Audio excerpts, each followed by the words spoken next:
दोस्तों पुष्पा इम्पॉसिबल में आप लोग देख सकते हैं कि यहाँ पर जो पुष्पा है दोस्तों वो जुगल से मिलने के लिए आती है और कहती है कि बताओ जुगल अभी यहाँ पर जो कदमली है उसकी हालत बढ़िया है या फिर खराब हो रही है। तो दोस्तों इतनी ही देर में जब जुगल बात कर रहा था तो साथ ही डॉक्टर्स अंदर से यहाँ पर कदमली को स्ट्रेचर पर लेटाकर सीधा बाहर ले आने वाले हैं। और दोस्तों कदमली यहाँ पर एक्टिंग कर रही होती है और बहुत ही ज्यादा जोर जोर से चीखें मार रही होती है जैसे सच में उसे यहाँ पर प्रेगनेंसी की पेन हो रही हो। दूसरी तरफ दोस्तों यहाँ पर जो चिराग है वो जल्दी से प्रार्थना को कॉल कर देने वाला है और कहता है कि प्रार्थना तुझे एक खुशखबरी सुनानी है। तो दोस्तों प्रार्थना कहती है कि क्या हुआ चिराग, जल्दी सुना, मुझसे वेट नहीं हो रहा। तो दोस्तों साथ ही चिराग बताता है कि हमारे यहाँ पर बेटी हुई है और जो दीप्ति भाभी है ना उनके यहाँ पर बेटा हो गया है। दोस्तों ये बात सुनकर प्रार्थना काफी ज्यादा खुश हो जाती है और कहती है कि ठीक है चिराग, बहुत ही ज्यादा खुशी की बात है, लेकिन जल्दी से तू मुझे यहाँ पर उसकी तस्वीर सेंड कर दे ताकि मैं भी तो देखूं कि हमारा जो आ गया है इस दुनिया में बच्चा आखिरकार वो कैसा है। तो दोस्तों चिराग कहता है कि अभी उसको यहाँ पर ऑब्जर्वेशन में रखा हुआ है क्योंकि यहाँ पर वो जल्दी डिलीवर हो गया था ना, इसलिए हमें थोड़ी देर यहाँ पर वेट करना पड़ेगा। जैसे ही मैं कोई तस्वीर उतारूंगा मैं सबसे पहले तुझे सेंड कर दूंगा। दूसरी तरफ दोस्तों अब जब कदामरी को हॉस्पिटल में यहाँ पर ऑपरेशन थिएटर में ले आते हैं तो साथ ही कदामरी कहती है कि अब हमें कुछ करना पड़ेगा। जो रेखा बहन तुम जल्दी से जाओ और जाकर किसी भी तरीके से वो बच्चा लेकर आओ, उतनी देर मैं यहाँ पर एक्टिंग करती हूँ और यहाँ पर चीखें मारती रहूंगी ताकि उनको ये लगे कि अभी भी मेरी तबीयत काफी ज्यादा खराब है। अब दोस्तों यहाँ पर कदामरी को जो ऑपरेशन थिएटर में लेकर गए थे उसके बाहर पुष्पा और साथ ही साथ यहाँ पर जो जुगल है दोस्तों वो दोनों वेट कर रहे होते हैं कि इतनी देर में डॉक्टर बाहर आ जाने वाली है। तो साथ ही वो डॉक्टर बताती है कि आप लोग बस यहाँ पर प्रार्थना कीजिए भगवान जी से, बहुत जल्द इस दुनिया में खुशखबरी आने वाली है और आप यहाँ पर पापा बन जाएंगे। अब दोस्तों यहाँ पर जो रेखा बहन है वो सच में बहुत ही ज्यादा तेज हो रहा है। जैसे वो यहाँ पर उस नर्सरी के पास जाती है जहाँ पर दीप्ति के दोनों बच्चे पड़े हुए हैं तो नर्सरी के बाहर यहाँ पर शीशे से देख रही होती है पूरे चोल के वासी और दोस्तों जिसमें पुष्पा भी खड़ी होती है। तो रेखा बहन साथ ही यहाँ पर अपने बंदे को कहती है कि तुम फिक्र मत करो, मैं इनका ध्यान इस तरह भटकाऊंगी,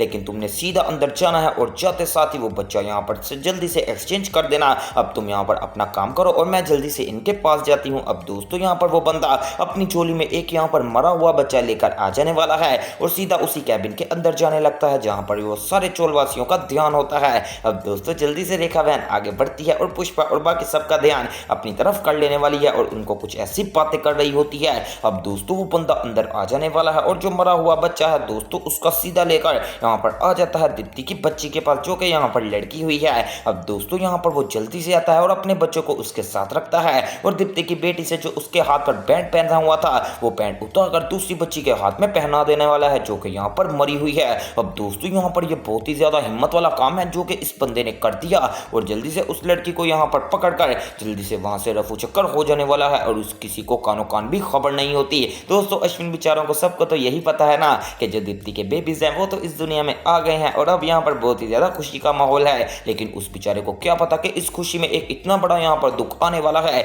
जो कि हर बंदा देखकर काफी ज्यादा परेशान हो जाएगा। अब दोस्तों जो यहाँ पर नर्स है वो रेगुलर चेकअप के लिए दोबारा से आने वाली है दीप्ति के बच्चों के पास। तो जैसे वो यहाँ पर पहले बच्चे का चेकअप करने वाली है तो दोस्तों उसका चेकअप करने पर वो तो बिल्कुल ठीक होता है, लेकिन जैसे वो यहाँ पर दीप्ति की बच्ची के पास जाती है तो वो चेकअप करती है, उसको यहाँ पर कुछ महसूस नहीं होता है। तो दोस्तों वो जल्दी से अपनी यहाँ पर फिंगर करती है उसकी नोज के पास तो यहाँ पर उसको साफ साफ पता चल जाने वाला है कि ये बच्ची का तो सांस ही नहीं चल रहा, पता नहीं अब इसका क्या मसला है। अब दोस्तों जब उसको इस बारे में पता चल जाता है कि बच्ची का बिल्कुल भी सांस नहीं चल रहा और काम काफी ज्यादा खराब हो सकता है तो दोस्तों वो जल्दी से वहां से बाहर निकल जाने वाली है और कहती है जरा रुकिए मैं डॉक्टर को बुला कर लाती हूँ। अब दोस्तों जैसे ही यहाँ पर नर्स निकलती है तो पुष्पा कहती है कि पता नहीं इसे क्या हो गया, इतनी ज्यादा उतावली क्यों हुई थी। तो दोस्तों साथ ही सोनम बहन कहती है अरे छोड़ो तुम लोग, हम अपनी बच्ची को देखते हैं जाकर, जैसे ही नर्स आएगी हम उसके साथ अंदर चले जाएंगे। अब दोस्तों यहाँ पर बड़ी डॉक्टर आ जाने वाली है और वो भी आकर यहाँ पर दीप्ति की बच्ची को चेक करती है जो कि बच्चे यहाँ पर पहले बंदे ने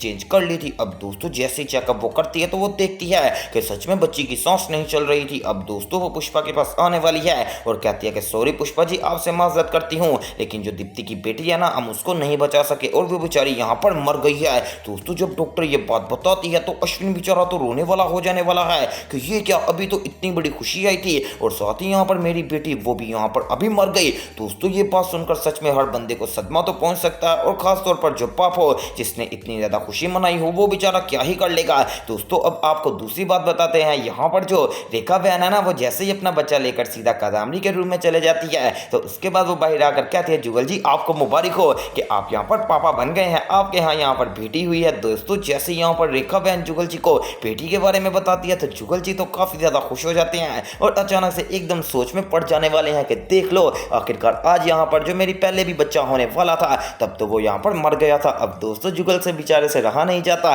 और वो जल्दी से अंदर आ जाने वाला है, कादम्बरी से मिलता है और उसके बाद देखता है कि कादम्बरी के पास जुगल की बेटी पड़ी हुई है। हालांकि दोस्तों ये जुगल की बेटी है तो नहीं, लेकिन फिर भी हम कह तो सकते हैं ना, क्योंकि अभी के लिए जो यहाँ पर सीन चल रहा है उसमें तो यही है कि ये जुगल की बेटी है। अब दोस्तों जब जुगल अपनी बेटी को देखता है और सच में वो उसको अपनी बेटी समझता है, तो दोस्तों वो बेचारा इमोशनल हो जाने वाला है और उसको अपने वही पुराने सीन याद हो रहे होते हैं कि मैं पहले भी बाप बनने वाला था, लेकिन किस्मत को कुछ और मंजूर था, लेकिन आज भगवान जी ने मुझे दोबारा से एक मर्तबा फिर बाप बना दिया। अब दोस्तों यहाँ पर कादम्बरी भी देखकर काफी ज्यादा खुश हो रही होती है, क्योंकि सच में आज जुगल जी का यहाँ पर जो रवैया है वो काफी ज्यादा चेंज हो गया है। क्योंकि जाहिर सी बात है, वो आप लोगों ने मिसाल सुनी ही होगी, जब भी यहाँ पर औलाद होती है तो बाप काफी ज्यादा नरम दिल हो जाता है। अब दोस्तों यहाँ पर जो दीप्ति है उसके बारे में दिखाया जाता है, जैसे ही दोस्तों वो अपने बच्चों से मिलने जाने वाली है, तो दोस्तों वहां पर दीप्ति का दूसरा बच्चा मौजूद ही नहीं होता, यानी कि जो बच्ची मरी भी हुई थी ना, वो भी मौजूद नहीं होती। अब तो ये बहुत ही बड़ा ट्विस्ट बन गया है कि आखिरकार वो बच्ची कहां पर चली गई, क्योंकि जाहिर सी बात है कि बच्ची तो चलो चेंज कर ही ली थी कादम्बरी ने,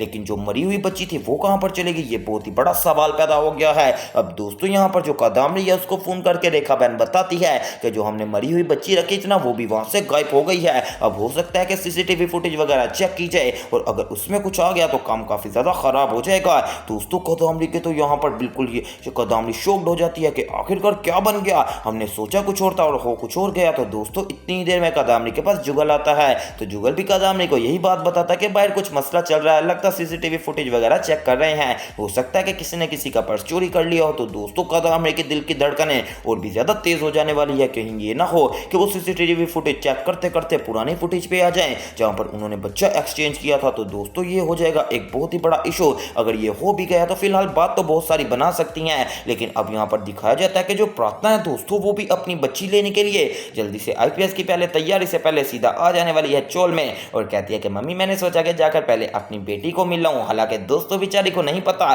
कि वो बेचारी तो मर गई है, लेकिन उसको ये भी नहीं पता कि वो चेंज हो गई है। दोस्तों अब यहाँ पर बहुत ही बड़े ट्विस्ट बन गए हैं और आने वाले एपिसोड्स में यहाँ पर आप लोगों को ये भी स्टोरी देखने को मिलेगी जिसमें पुष्पा का सारा वो वाला टाइम होगा जहां पर उसको हर बंदा कह रहा था कि पुष्पा तू एलएलबी का कोर्स नहीं कर सकती। तो दोस्तों पुष्पा इम्पॉसिबल ने आखिरकार वो कर दिखाया जो कि यहाँ पर हर बंदा कह रहा था ये नहीं कर पाएगी। जाहिर सी बात है कि जब कोई भी बंदा एक यहाँ पर काम करने की ठान ले तो वो काम जरूर पूरा करता है। बिल्कुल इसी तरह अब पुष्पा के घर के बाहर पुष्पा एडवोकेट की यहाँ पर नंबर प्लेट भी लग गई है जो कि देखने में काफी ज्यादा मजेदार रही है। वेल दोस्तों अब आने वाला एपिसोड्स देखना मिस मत कीजिएगा और इस तरह की मजीद अपडेट्स के लिए मेरे चैनल स्पाइसी एंटरटेनमेंट को सब्सक्राइब करें।